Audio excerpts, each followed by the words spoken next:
Boas telah pergi ke pintu gerbang dan duduk di sana.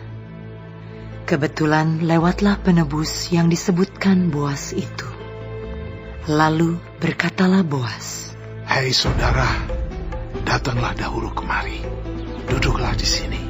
Maka datanglah ia, lalu duduk. Kemudian dipilihnyalah 10 orang dari para tua-tua kota itu dan berkata, "Duduklah kamu di sini."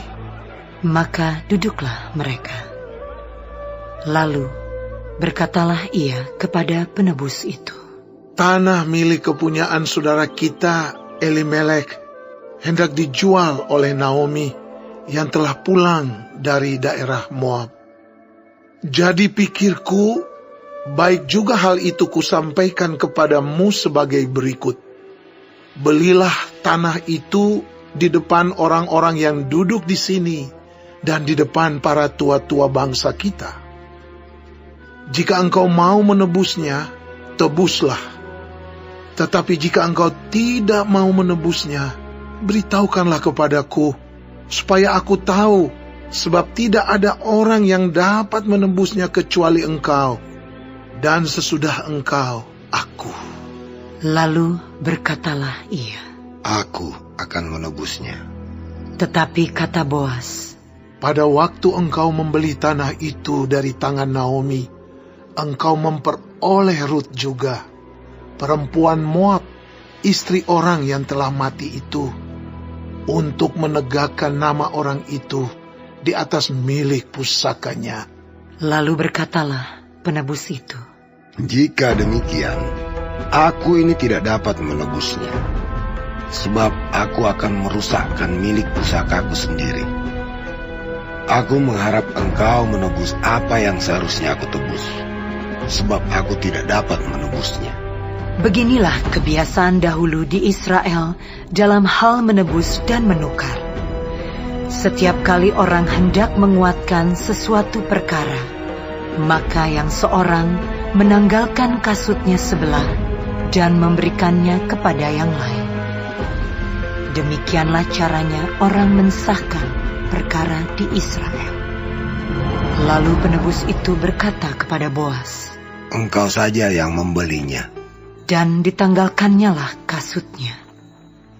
Kemudian berkatalah Boas kepada para tua-tua dan kepada semua orang di situ, "Kamulah pada hari ini menjadi saksi bahwa segala milik Elimelek dan segala milik Kilion dan Mahlon aku beli dari tangan Naomi.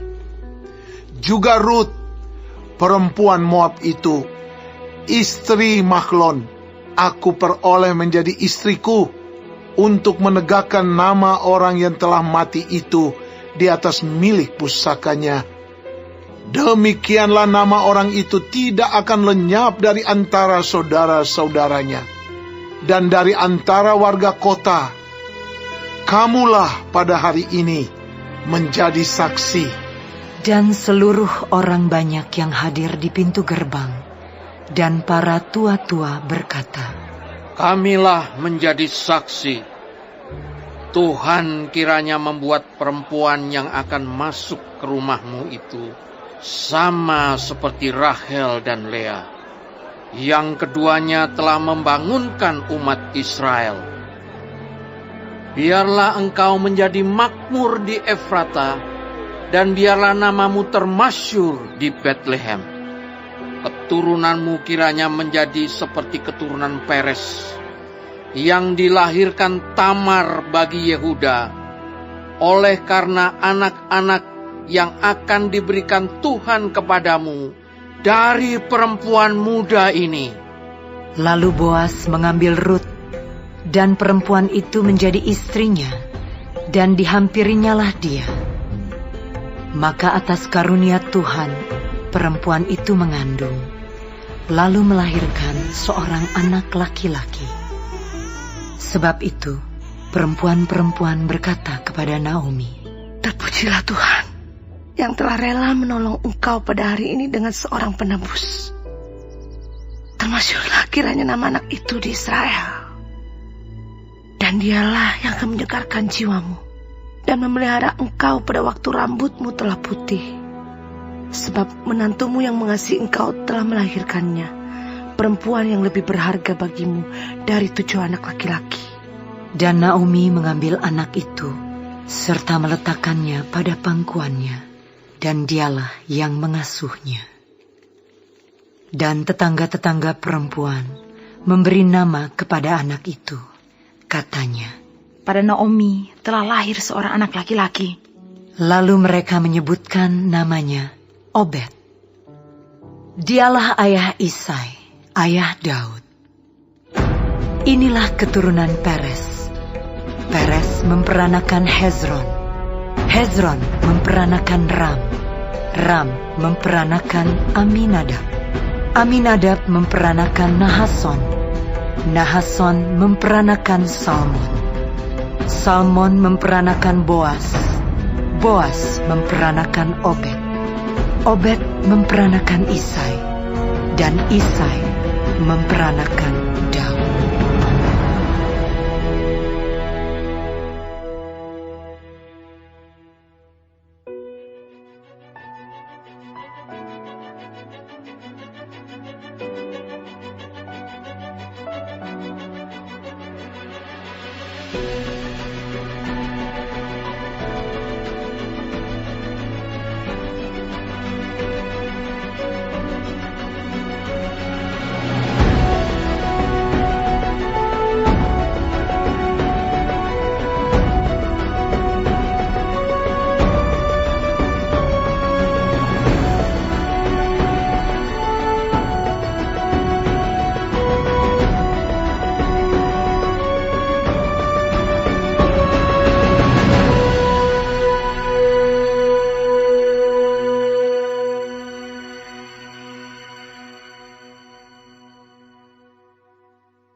Shalom saudara-saudaraku yang kekasih di dalam Tuhan.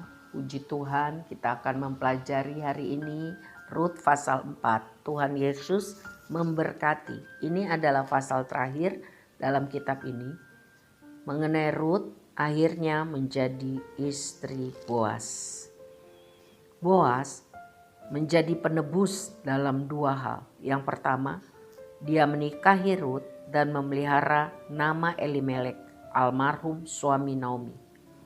Putra Rut dan Boas yang pertama harus dianggap sebagai keturunan Elimelek. Lihat di ayat 5 dan 10. Yang kedua, Boas menebus, yaitu membeli tanah keluarga yang telah dijual Naomi dan mengembalikannya kepada keturunan Elimelek. Luar biasa bukan? Bagaimana kasih yang menebus yang dilakukan oleh Boas. Kasih yang menebus menggambarkan kasih Kristus yang sempurna, menebus dosa kekurangan manusia.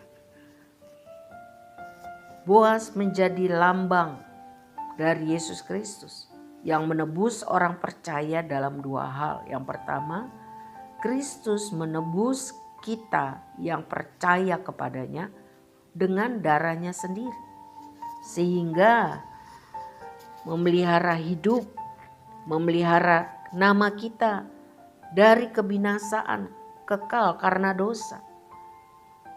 Dia memberikan kepada kita keselamatan yang kekal, kebebasan dari ikatan perbudakan dosa.